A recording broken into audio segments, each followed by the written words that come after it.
Al presidente de la mesa directiva de la Asamblea Constituyente de la Ciudad de México, diputado Alejandro Encina Rodríguez, con motivo de la presente entrega de la Constitución Política de la Ciudad de México. Adelante, diputado.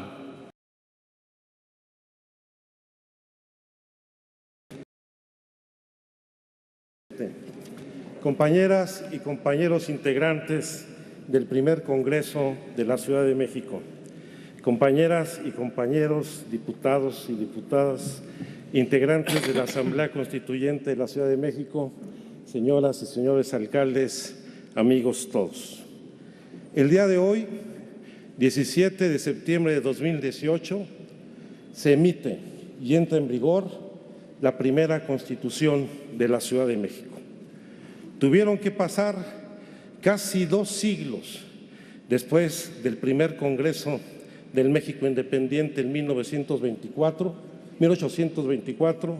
para que a la Ciudad de México se le reconociera su autonomía de gobierno y se reconociera a su pueblo el derecho a ejercer el gobierno soberanamente. Fueron muchos años de discusión, debates entre centralismo y federalismo, debates entre liberales y conservadores. La Ciudad de México siempre estuvo en medio del encono y la disputa política a lo largo de estos 194 años. Incluso desde el primer Congreso del México Independiente en 1824, aún y cuando ganaron las fuerzas federalistas, el propio Fray Servando Teresa de Mier decía en aquel entonces: proponíamos un gobierno federal en el nombre y centralizado en la realidad. Hubo que enfrentar muchas situaciones y adversidades, hasta la Constitución de 1857, junto con las leyes de reforma que salieron al paso a la nefasta época de Antonio López de Santa Anna y sus leyes que dieron lugar al supremo poder conservador. Y ya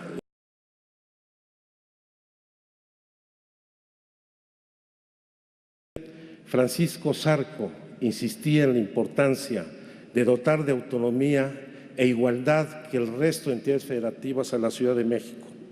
Y decía Francisco Zarco, lo cito: el distrito quiere existir como existen los estados y se le condena a un injusto pupilaje.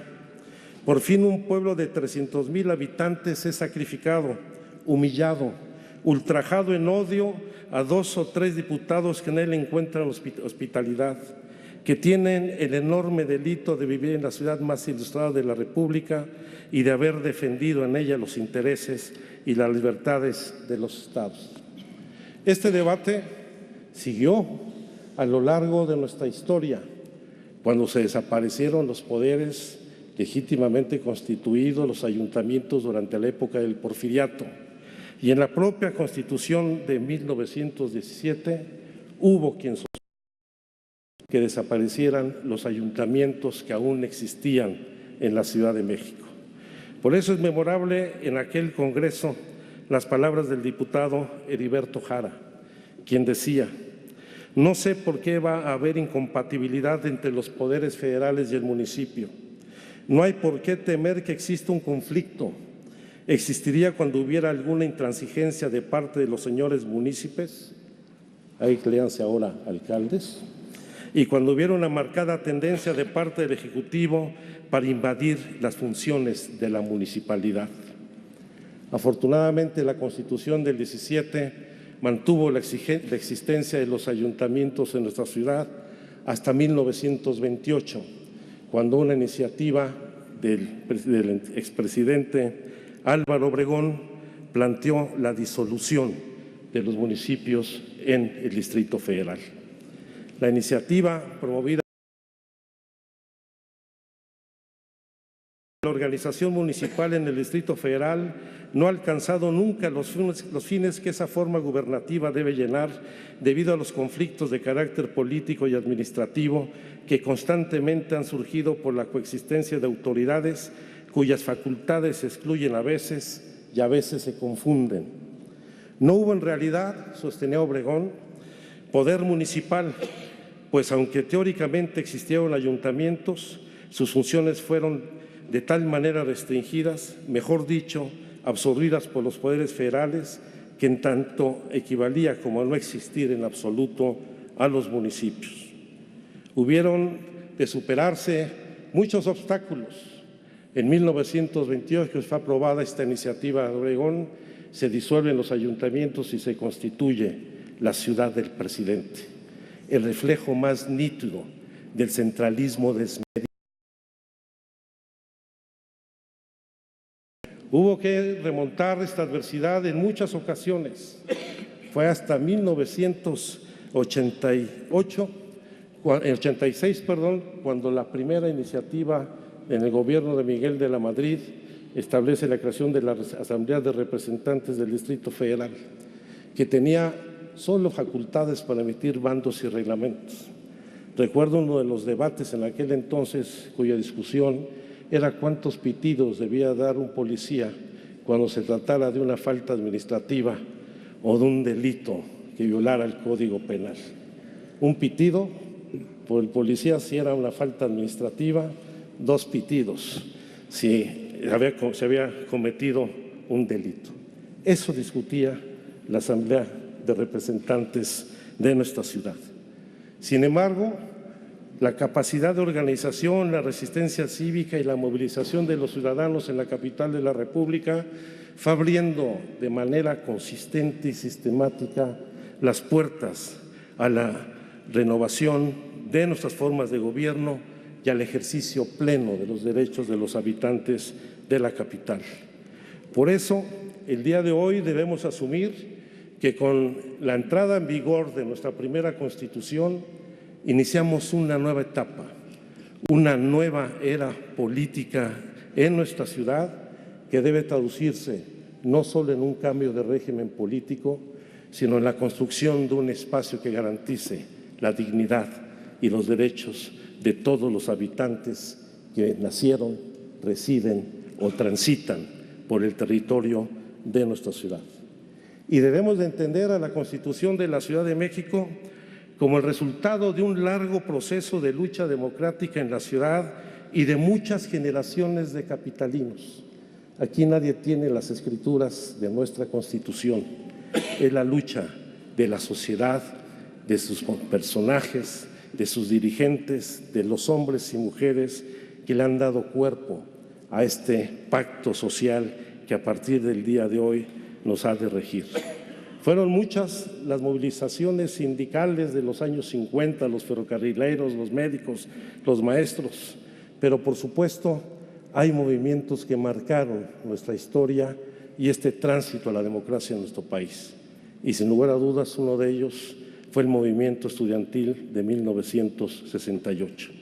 Y la verdad es que me da mucho gusto no solamente recordar cuando se inscribieron en letras de oro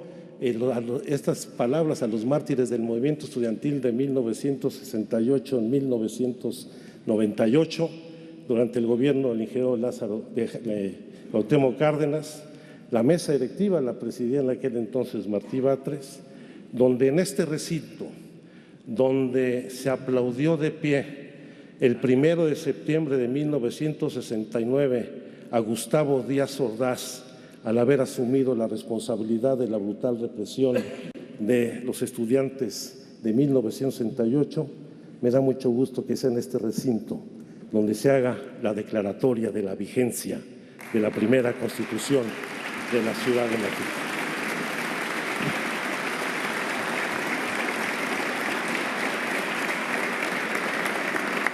Y permítanme un paréntesis personal, pero también me da mucho gusto haber entregado al presidente del primer Congreso, a Jesús Martín del Campo, uno de los líderes del 68, darle esta Constitución por lo que él representa, por lo que representó para su familia la represión de 1971 también.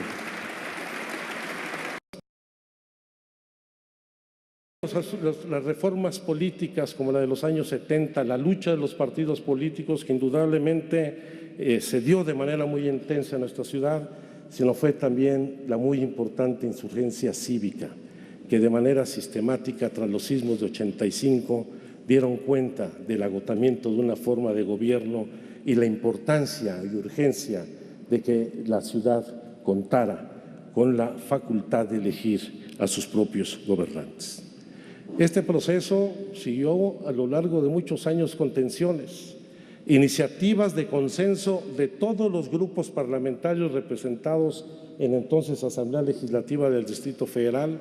primero en el año 2003, posteriormente en el año 2008, donde a pesar de que se lograron los consensos entre todas las fuerzas políticas representadas en la Asamblea Legislativa, todos los partidos políticos de la ciudad, todos los poderes de la ciudad llegamos a un consenso para promover una iniciativa de reforma para dotar de autonomía a la ciudad, no habían prosperado porque aún y cuando en el 2003 la Cámara de Diputados aprobó por cerca de 400 votos el dictamen para dotar de autonomía a la ciudad, el Senado de la República congeló esa reforma. Por eso no es menospreciable este letrero que refiere a la reforma política de la ciudad en el 2016, que espero pronto lo modifiquemos para que diga Constitución Política de la Ciudad de México 2017, y que permitió una reforma que nos llevó cerca de 2 años y muchas dificultades para construir el acuerdo, que dio lugar a la conformación de una Asamblea Constituyente que tenía muchas limitaciones para poder cumplir su encomienda y que mucha gente apostó al fracaso. Sí, arrastramos un déficit democrático desde la integración de la propia Asamblea, cuando 60 de sus 100 integrantes fueron electos por votación directa de los ciudadanos y 40 fuimos designados. Sí, también hay que subir que hubo limitación para el registro de candidatos independientes, que se les requería cumplir con los requisitos para ser candidato a jefe de gobierno de la ciudad. Sí, hay que asumir que hubo muchas limitaciones para preestablecer la necesidad de una mayoría calificada del total de sus integrantes para elegir a los órganos de gobierno de la Constituyente y mayoría calificada de los presentes para aprobar cada uno de sus artículos o sus fracciones y, por supuesto, un plazo límite fatal de 4 meses y medio entre el 15 de septiembre de 2016 y 31 de enero de 2017, porque si en 31 de enero no había acuerdo, no habría. La parte más importante de la reforma constitucional fue el haber establecido de que entre la emisión y publicación de la Constitución no habría ninguna autoridad intermedia, con lo cual se eliminaba la posibilidad de veto de la propia Constitución. Aunque luego el propio Ejecutivo Federal controvirtió la Constitución aprobada en la Asamblea por su propia representación. Hay mucho que reivindicar de la Asamblea Constituyente de la Ciudad de México. Fue el primer órgano legislativo paritario, 51 hombres y 49 mujeres. Estableció el Parlamento abierto, concebido no solo como la rendición de cuentas con transparencia y máxima publicidad, sino como el involucramiento directo de la comunidad en el inicio y en la elaboración de la propia Constitución. Sí sentamos una previa informada a los pueblos y barrios originarios de nuestra ciudad, donde en un tiempo récord, aquí está el presidente de la Comisión de Pueblos y Barrios Originarios, en un tiempo récord se llevaron a cabo 940 asambleas, las cuales fueron aprobadas en su inmensa mayoría, aprobando el dictamen del capítulo correspondiente en la Constitución. Pero también, y creo que vale la pena destacarlo, de los aspectos que ayudaron a construir este consenso fue sin lugar a dudas el establecimiento de nuevas prácticas parlamentarias, el desarrollo de un debate serio y real, el haber trasladado la toma de decisiones de la Asamblea Legislativa a la mesa directiva y a las comisiones de dictamen. No hubo junta de coordinación política, lo cual liberó el debate, rompió la disciplina partidaria tradicional y permitió entendimientos transversales para garantizar que pudiéramos aprobar con mayoría calificada nuestro texto constitucional. Son aspectos que hoy más que nunca deberíamos de retomar en el inicio de un Congreso que debe estar a la altura de las expectativas de esta Constitución, porque fue un trabajo muy intenso. Permítame nada más dar los datos de la estadística. Durante 42 días realizamos 21 sesiones plenarias que se extendió la más larga entre el 14 y el 27 de enero. Es la sesión legislativa más larga en la historia del país. Se presentaron 544 iniciativas de los legisladores que se sumaron al proyecto de Constitución que presentó el jefe de gobierno tras la elaboración de un proyecto por un grupo redactor plural. Pero hablando de Parlamento abierto, fueron mucho más las iniciativas presentadas por los ciudadanos que llegaron a presentar textos completos de Constitución y presentaron 978 iniciativas, casi el doble que las de los diputados constituyentes, todas las cuales fueron publicadas, emitidas para su dictamen y consideradas en el dictamen y la integración de nuestra Constitución. Tenemos que reivindicar nuestro texto constitucional que ha sido reconocido a nivel internacional como un documento de avanzada. Un texto que rompe con la visión tradicional del constitucionalismo en el país y que rompe con el ciclo de las reformas neoliberales que hemos vivido en las últimas 3 décadas. Pone en el centro de la atención nuestra Constitución como principio fundamental la dignidad humana y los derechos del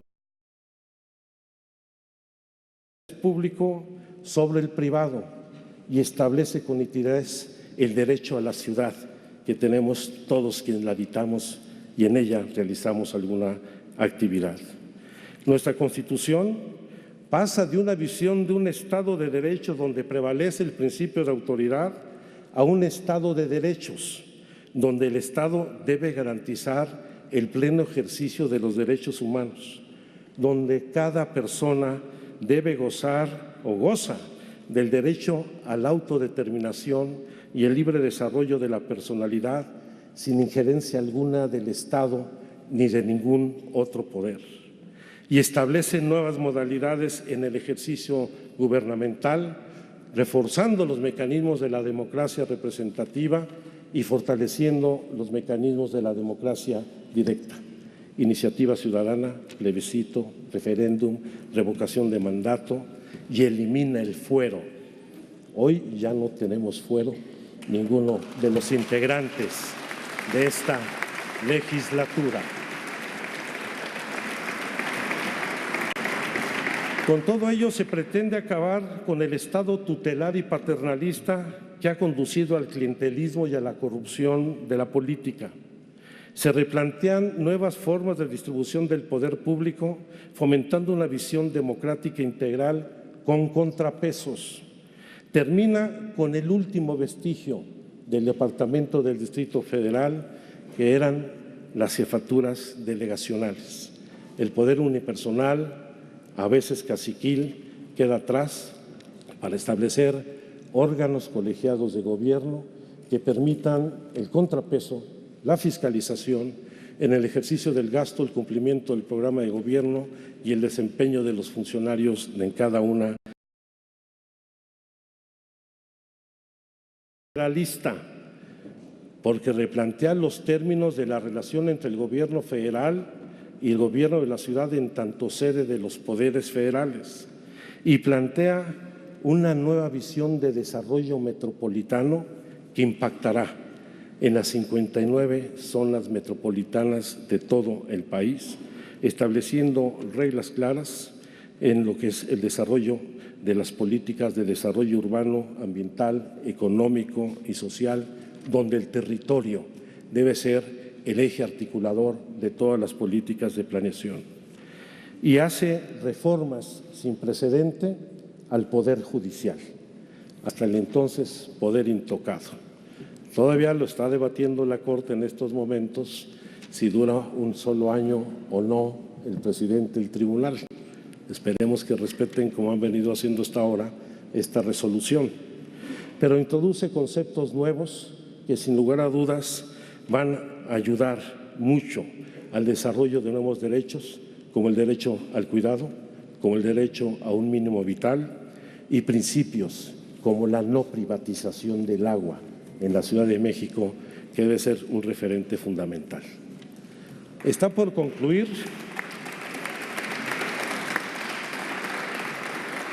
concluir el análisis de las acciones de inconstitucional y de las controversias constitucionales que se presentaron particularmente por el Ejecutivo Federal, su consejero jurídico, el Procurador General de la República y otros poderes, incluido el Tribunal de Justicia del Distrito Federal, que va perdiendo casi todas, cosa que me da mucho gusto. Y tengo que hacer un reconocimiento a los ministros y las ministras de la Corte, porque en sus resoluciones han adoptado el espíritu y la letra que emanó de la Asamblea Constituyente de la Ciudad de México. Se impugnaron 66 de los 71 artículos. Quería abrogarse esta Constitución. Y hasta hoy la Suprema Corte solo ha declarado 13 invalidación de porciones normativas. Pero la Corte reconoce la plena validez de los preceptos impugnados, todos están ratificados, en donde la ciudad lo reconoce, ampliar los derechos humanos reconocidos en la Constitución y en los tratados internacionales, reconoce que no invadimos facultades del Ejecutivo Federal, que no se violaron facultades exclusivas de la Federación en materia de migración, de celebración de tratados internacionales, en materia laboral, educativa, de patrimonio histórico y artístico,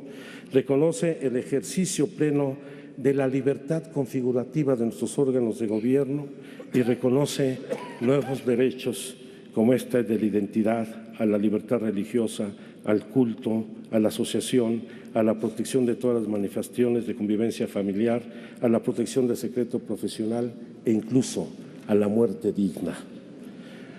Hay algunos temas que siguen causando polémica y, por supuesto, las modificaciones que nos ha realizado la Corte no modifican en lo sustancial la resolución. Temas respecto a si que la jefa de gobierno podría establecer los tabuladores salariales. La Corte reconoció que es una competencia de este Congreso, lo cual es correcto. Asuntos de que no hay competencia de la ciudad para normar la protección del patrimonio arqueológico, paleontológico, creo que tienen razón, ya lo habíamos discutido en su oportunidad y creo que debemos estar todos muy satisfechos y orgullosos de la Constitución. Sin embargo, todavía falta por concluir este proceso y creo que uno de los retos, me atrevo a plantearlo aquí en esta tribuna en esta ocasión, es cerrar el ciclo de las reformas de carácter federal que se requieren para que tenga plena vigencia la reforma constitucional. Uno de ellos es la necesidad de la nueva Ley de Desarrollo Metropolitano del Valle de México y la ley que establece el Estatuto de Capitalidad de la ciudad. Pero son las prioridades que habría que adoptar en lo que se refiere a nuestra relación con el Congreso de la Unión y al mismo tiempo, una vez que engrose la Corte sus resoluciones, urge publicar la versión final de nuestra Constitución. Yo creo que tenemos mucho trabajo en este Congreso,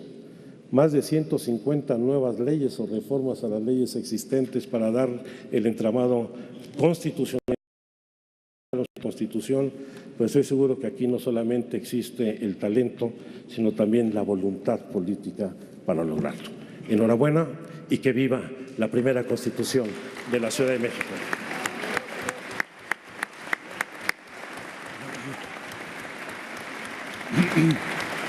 Muchas gracias, diputado.